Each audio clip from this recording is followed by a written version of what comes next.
ចំណែកសេរីរាង្គមួយនេះគឺថ្នាំបណ្ដេញកដុលបាទជីថ្នាំសេរីរាង្គហើយក៏ជាជីផងដែរណាមុខងារវាថ្នាំផងជីផងបាទ Suret Pro គឺជាថ្នាំសេរីរាង្គដែលយើងបានផ្សំឡើងដោយស្ត្រីជនជាតិខ្មែរយើងនឹងទេបាទហើយមកដបនេះចំណុះវាបានដល់ទៅ1លីត្រហើយប្រើបាន2ហាត់2ហិកតាបាទហើយប្រើដើម្បីគោលបំណងបណ្ដេញកដុលកប្រុកកង្ហែនក្តាមខ្យងបាទបណ្ដេញបានតែប៉ុណ្្នឹងឯងហើយសត្វល្អិតផ្សេងគ្រាន់តែថាវាមិនសូវចូលចិត្តមកស៊ីមកជញ្ជក់មកបឺតនៅដើមដំណាំនោះនៅពេលដែលប្រើថ្នាំ Suret នេះហើយបាទហើយអត្ថប្រយោជន៍បន្ទាប់បន្សំរបស់ Suret Pro គឺទី1ទៅបង្កើតអតិសកុមប្រប្រានក្នុងដីហើយទី2ទៅជួយកែប្រែដីទី3ទៅបំបែកគុំបំបែកកូនជំរុញវគ្គលូតលាស់ហើយជំរុញផ្លែផ្កាក្តាប់ណាបានច្រើនទៀតផងបាទដោយកសិករនៅសៀមរាបលោកយកទៅប្រើទៅ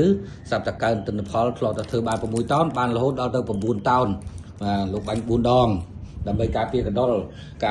ទៅនោះទេបានតែបានកើនទិន្នផលបន្ថែមទៀតផងបាទរបៀបប្រើប្រាស់យើងឲ្យកសិករយកនៅនឹងដបនេះមានហើយរបៀបប្រើប្រាស់ប៉ុន្តែគាត់ទៅប្រាប់ថាឲ្យកសិករយកទៅប្រើប្រាស់មាន2ឬ3វិធីបាទទី1គឺយកលាយទឹកបាទយើងយក 50cc លាយទឹកមួយធុងស្ពាយបាញ់ស្រោចទៅលើស្រូវបាទឬក៏ចំការតរ៉េនចំការដូងចំការខ្នុរស្អីឈើហូបផ្លែផ្សេងដែលមានកប្រុកកង្ហែនវាក៏គេក្តាប់វា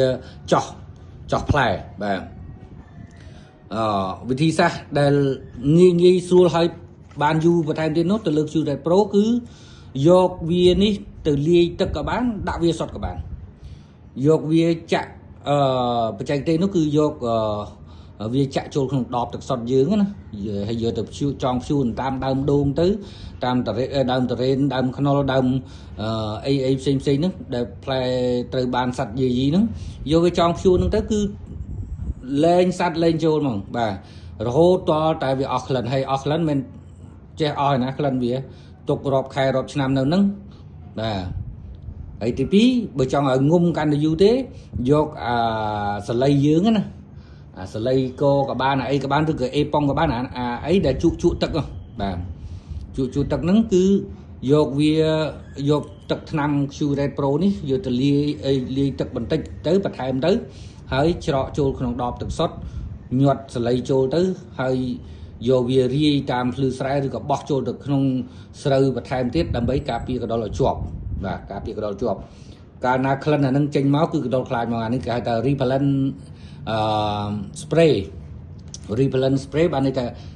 ជាទឹកបាញ់បណ្ដេញបាទទឹកបាញ់បណ្ដេញហើយនេះកសិករលោកប្រើជក់ចិត្តច្រើនណាស់បាទជាសរីរាង្គជួយបានច្រើន